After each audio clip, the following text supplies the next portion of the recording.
eu sei que, como vocês estavam morrendo de saudade dele, hoje ele está aqui, ó. Coloquei ele numa caixinha, amarrei ele no cofre. Falei, não, Rodrigo Oliveira, você não pode faltar nessa semana. Rodrigo Oliveira, por favor. Ele que ficou ausente em vários episódios da semana passada, lógico que por bons motivos, ele estava fechando a matéria da Cruzoé, teve um evento da família, a tua filha, né, que foi para uma formatura, né, Rodrigo? Isso, formou no quinto ano. Quinto ano, então assim, momento especial, então assim, gente, desculpem, tá?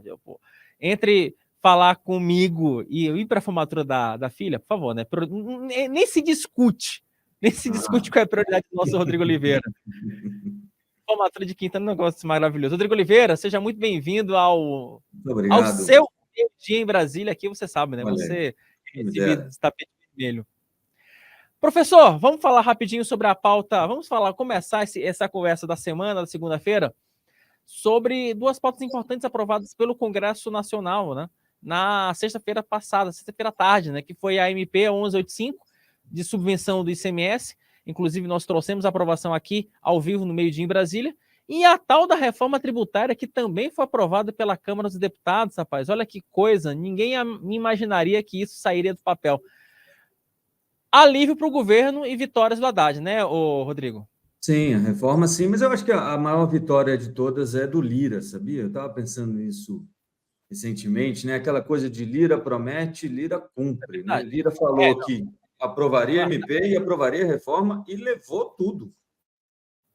Levou tudo, não, principalmente a reforma, porque o Lira, ele bateu no peito, porque essa reforma, inclusive, é mais do Lira do que do governo, porque o Lira bateu no peito, botou ela aqui debaixo do braço e falou, eu vou aprovar. Ele fez esse compromisso com o governo, ó, eu vou aprovar essa reforma tributária, quer dizer, compromisso com o governo e com o mercado, né? O Arthur Lira, ele fez essa promessa para empresários, falou, olha, vai ter reforma tributária, sim, quer queira o governo, quer não. O mercado agora digere tudo isso que aconteceu na última semana, basicamente, né? Foi uma enxurrada de decisões, derrubada de vetos, etc. O mercado agora vai digerindo isso, vendo que empresas têm melhores perspectivas, o que a gente pode esperar para 2024. Essas últimas semanas agora, essa e a próxima semana, que já é Natal, né? Oficialmente Natal, são semanas no Congresso aí, discussão sobre a lei orçamentária anual, né? Exatamente para onde vai cada pedacinho daquele dinheirinho que saiu do seu bolso. Mas, assim, para o mercado financeiro é um ano que já praticamente está acabando na semana. Nessa semana agora, a gente vai ter o índice de atividade econômica, né, o IBCBR, que é uma espécie de prévia do PIB, mas é medido pelo Banco Central e não pela Fazenda, não pela equipe econômica do governo, não pelo governo. E também a gente vai ter o que eu tinha separado aqui também, a arrecadação. Né? Lembrando que o governo está em busca de arrecadação e a arrecadação vem sempre frustrando a perspectiva ou a expectativa do governo. Por que ele precisa de tanta arrecadação? Porque mexer na despesa ele não quer. Né? Segundo Lula, basta mudar o nome. Né? A conta de luz deixa de ser despesa e passa a ser investimento. Afinal de contas, quem vai poder estudar se não tiver iluminação, não é mesmo? É basicamente isso. Você pode inventar o que você quiser, chamar do que você quiser, mas no fim das contas, um dinheiro sai, o outro dinheiro entra, e é bom que a gente fique de olho em ambos. Ô, Rodrigo, é só para a gente lembrar, né, que a PEC ela conseguiu até uma votação expressiva, né? No primeiro turno foram 371 votos a favor, bem 70 votos, quer dizer, quase 70 votos acima do mínimo necessário, que são 308 votos. Por que é uma vitória do Lira? Aí, de novo, né, trazendo aqui para a parte política, para a gente trazer para essa nossa conversa. Porque, gente, olha, desde quando eu me conheço por repórter de política, eu posso cometer um erro aqui no ar, mas eu não lembro de nenhuma PEC que foi aprovada à distância. O Lira botou todos os deputados ali, ó, no chicote, liberou todo mundo para votar de casa, a votação foi remota, mas mesmo assim ele conseguiu os 308 votos. Isso não é para qualquer um, isso mostra uma força do Lira. Porque o camarada pode estar em casa, pode argumentar, não, mas eu votei errado, não sei o que, etc. Pode fugir, pode se ausentar, quem está na praia está tomando seu chopinho, afinal de contas a votação aconteceu na sexta-feira por volta das 5 da tarde, então já na hora do happy hour. provavelmente algum deputado já estava lá, né, com um chopinho no barzinho, já aproveitando a sexta. Já basta os caras votarem sem saber o que estão votando, agora estão votando sob efeito de álcool. De álcool, basicamente isso. Então, já na época do happy hour, entendeu? Então, gente, ele conseguiu uma vitória como essa, olha, não é para qualquer um. Isso pra gente é importante. Eu acho que é uma questão importante. É bom lembrar, gente, que é o seguinte, que a votação da sexta foi costurada pelo Rodrigo Pacheco e por Arthur Lira, tá?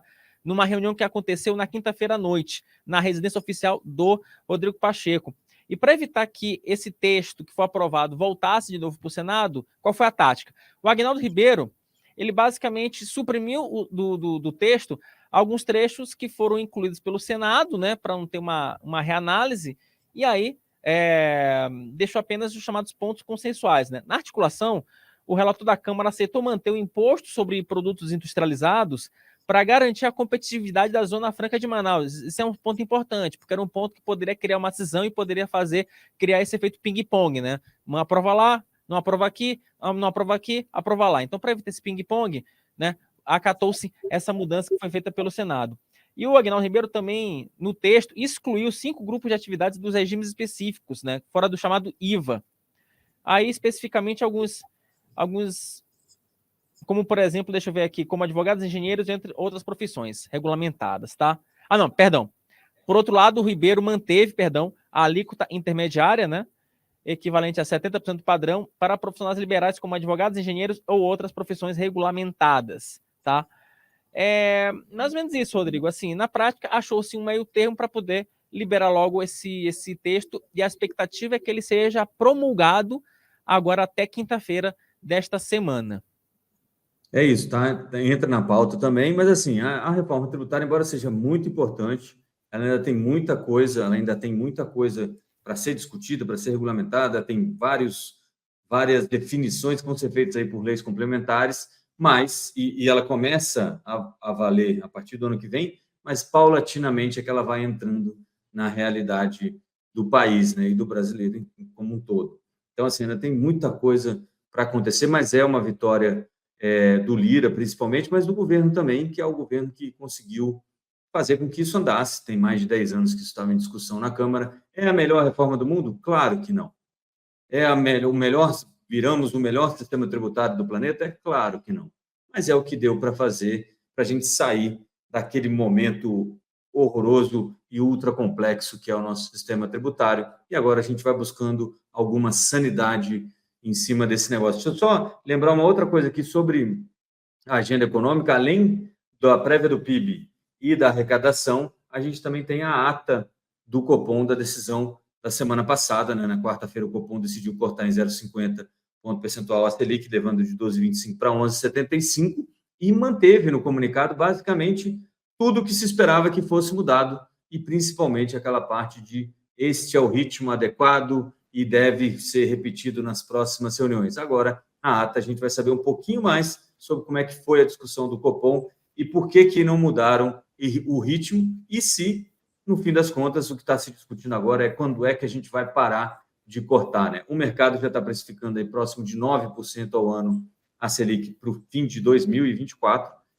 aliás, comecinho ali de 2025, mas ainda a gente tem que esperar. No exterior, a agenda econômica americana tem uma coisa que pode dar uma estragadinha, azedar um pouquinho a ceia de Natal aí da gente também por aqui, que é o PCI, que é o Personal Consumer...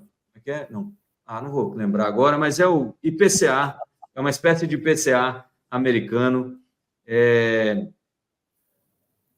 que é o índice de inflação preferido aí do Fed, e dependendo do resultado lá na sexta-feira dessa semana agora, pode azedar um pouquinho as expectativas de corte de juro, lembrando aí que o pessoal já está imaginando que no ano que vem o Fed vai cortar aí 150 pontos base da taxa do Fed Funds, lá que é a espécie de Selic deles, que hoje está em 5,50, então terminaria 2024 a 4. Se isso acontecer, bom para nós também, facilita a queda de juros por aqui também, porque não pressiona muito o câmbio, e aí o dólar pode continuar onde está, que já está quase o pessoal fazendo aí o planejamento para largar o Beto Carreiro de vez esse ano e partir para a Disney no ano que vem. Ô, Rodrigo Oliveira, vamos colocar uma... O Matheus, solta a vinheta, porque teve o assunto desta semana, da semana passada, que foi justamente esse corte da taxa básica de juros. Eu queria já explorar um pouquinho mais com você sobre as expectativas. Eu acho que é um assunto que a gente acabou passando ao largo, porque teve muita coisa, teve sabatina, teve CCJ, enfim, a semana passada foi bem tumultuada, então eu acho que foi um assunto que a gente não conseguiu explorar direitinho. Matheus, solta a vinheta.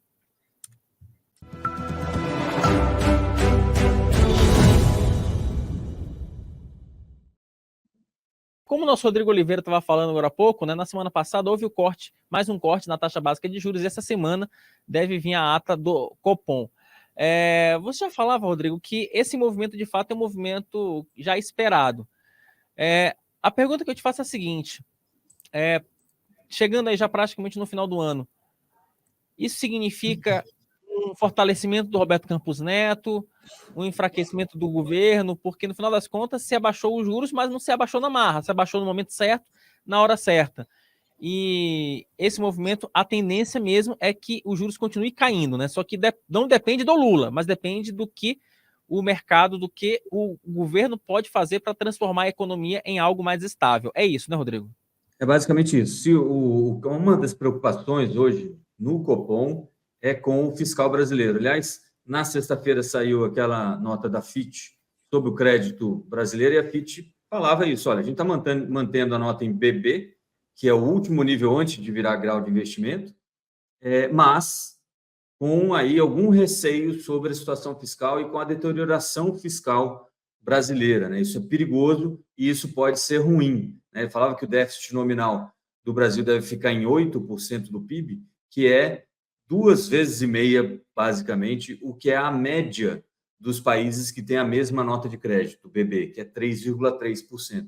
Então, isso indica que a agência de classificação de risco também já está olhando para isso com um pouco de receio, né? Será que é possível mesmo? Esse arcabouço é para valer, não é, etc. E tal. Então, o Banco Central indicou que isso pode ser um problema, mas continua mantendo a política dele. E aí eu acho que a grande lição que a gente teve nesse ano, e aí muito também em função dessa última decisão do Copom na quarta-feira passada, é que, assim como defendia o Roberto Campos Neto, as decisões do Copom parecem ser eminentemente técnicas. E por que eu estou dizendo isso? Porque nos dias que antecederam a decisão sobre juros, o Lula falou em amolecer o coração, mexer com o coração do Roberto Campos Neto, o Haddad falou que tinha muita gordura na política monetária, né, indicando que os juros poderiam cair numa velocidade mais rápida e o Banco Central não estava querendo. E, se a gente parar para prestar atenção, lá dentro do Banco Central está Gabriel Galípolo, ex-secretário executivo do Ministério da Fazenda e hoje diretor de política monetária do Banco Central. E na decisão sobre o corte de juros que veio logo em seguida, na quarta-feira, ninguém votou por 0,75, nem mesmo Galípolo e Ailton Aquino, o que seria, essa seria uma ótima oportunidade para eles mostrarem que estavam lá a serviço, digamos assim, do presidente Lula, mas ficou essa ideia de que realmente o Banco Central está aí olhando para os modelos, os dados que eles têm, mais do que tentando fazer política no sentido ruim da palavra, né? Tentando fazer com que os números funcionem do jeito que o presidente quer. Não é assim, e é bom para o Brasil que seja desse jeito, porque você tem um Banco Central que pode ser crível. Isso, mais para frente, não agora, mas no futuro, vai tirar um pouco de prêmio da curva, né? Um pouco de prêmio dos juros futuros, porque a gente sempre tem esse medo de que haja uma mudança no Banco Central e que tudo vire de ponta cabeça. Quanto mais credibilidade o Banco Central tiver, menos juros a gente vai ter que pagar no futuro. É isso que o Lula tem dificuldade para entender, mas eu acho que aos poucos o brasileiro médio, né, todos nós estamos entendendo que vale a pena você ter um Banco Central independente e autônomo. Rodrigo Oliveira, acho que aos poucos as coisas vão se caminhando, né? Aos poucos as coisas vão se encaixando. Rodrigo Oliveira, mais uma vez, obrigado pela atenção, obrigado pela parceria, mestre, em dias corridos, final de ano, tá todo mundo aqui já pensando, olha o que o cara vai falar, tá todo mundo pensando no peru de Natal, aquela expressão duplo sentido, mas tudo bem, aqui nós temos essa licença poética. Matheus, cadê a risadinha, Matheus?